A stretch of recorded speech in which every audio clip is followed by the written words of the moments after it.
vamos combinar, super frustrante. Você tem um compromisso marcado para tarde e por causa disso parece que não dá para fazer absolutamente nada por horas. É o famoso modo de espera do TDAH. Uma paralisia que hoje a gente vai aprender a hackear. Essa cena é familiar, né? O relógio mal marca 9 da manhã, a pia tá ali, cheia de louça, a caixa de e-mails lotada, mas o único pensamento na cabeça é: não posso começar nada grande agora, tenho aquele compromisso mais tarde. E aí as horas se arrastam numa espera que cansa, que esgota. Se isso soa como um dia normal para você, saiba, não é um caso isolado. Mas a grande pergunta é, por quê? Por que um único evento lá no futuro tem o poder de, sequestrar um dia inteirinho? É exatamente essa questão que a gente vai destrinchar agora. A própria comunidade de TDAH deu um nome para essa experiência, modo de espera, ou, se preferir, o paradoxo da espera. É um termo que, captura com perfeição essa contradição de ter tempo de sobra, mas se sentir completamente incapaz de usar esse tempo. E é exatamente isso, uma sensação agonizante. Aquela impressão de que se tem algo marcado para mais tarde, o período antes daquilo já meio que foi para o espaço. O ponto mais importante aqui é a gente entender que isso não é uma falha de caráter de jeito nenhum. É uma experiência real, compartilhada por muita, mas muita gente. E isso leva a gente para um ponto fundamental. A gente precisa mudar a narrativa interna. Não estamos falando de preguiça nem de falta de disciplina. Estamos falando do jeitinho que o cérebro funciona, da parte neurológica da coisa. Então, o primeiro passo, talvez o mais libertador, é tirar esse peso moral dos ombros. Vamos repetir para fixar bem. Isso não é preguiça. É uma resposta do cérebro a desafios bem específicos, principalmente com a percepção do tempo e com a tal da função executiva. Um dos grandes vilões dessa história é o que chamam de cegueira temporal. Pessoas com TDAH muitas vezes têm uma dificuldade enorme de sentir intuitivamente quanto tempo passou ou quanto tempo uma tarefa vai levar. É como se o relógio interno não fosse muito confiável, sabe? E qual o resultado disso na prática?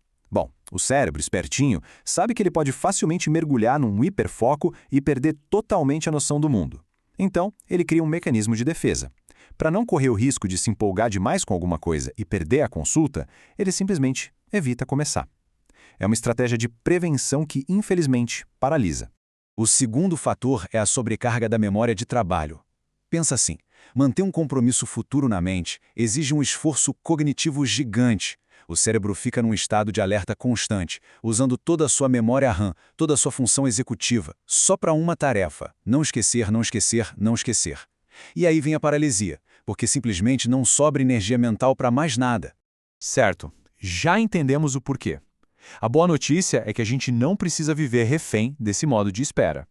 Vamos dar uma olhada agora em como criar estratégias práticas para sair dessa paralisia, trabalhando a favor do nosso cérebro e não contra ele. A primeira estratégia, e talvez a mais poderosa, é externalizar o tempo. Se a gente não consegue sentir o tempo direito, a gente precisa ver o tempo. Um cronômetro visual, daqueles que mostram o tempo diminuindo, é muito mais eficiente que só um relógio. A partir daí, a gente programa vários alarmes, um para avisar que é hora de parar o que estiver fazendo, outro para começar a se arrumar e um último para dizer agora é hora de sair. A gente transfere a responsabilidade da nossa cabeça para uma ferramenta, e isso alivia demais a carga mental.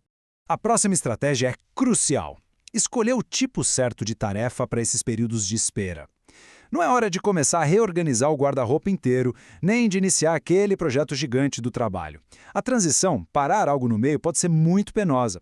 Então, o segredo é ter uma lista de tarefas seguras, coisas curtas com começo, meio e fim bem definidos. Tipo, dobrar a roupa que está no cesto, responder a 3 e-mails específicos ou brincar um pouco com o cachorro.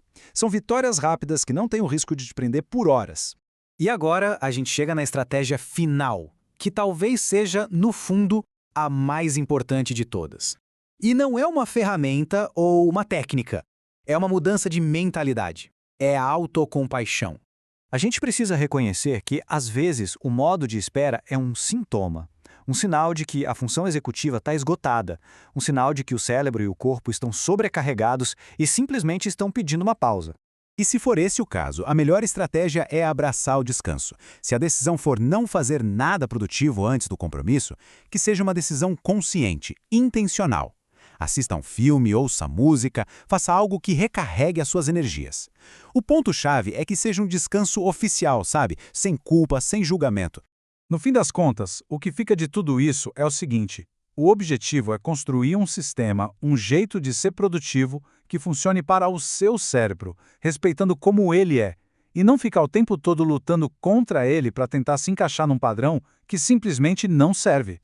Olha, o paradoxo da espera é muito frustrante, mas entender de onde ele vem, essa origem neurológica, e aplicar as estratégias certas pode, de verdade, devolver a paz para os nossos dias. E fica a reflexão final. Na sua prática, o que já funcionou para quebrar essa paralisia? Porque compartilhar essas táticas e ferramentas pode ajudar muita gente.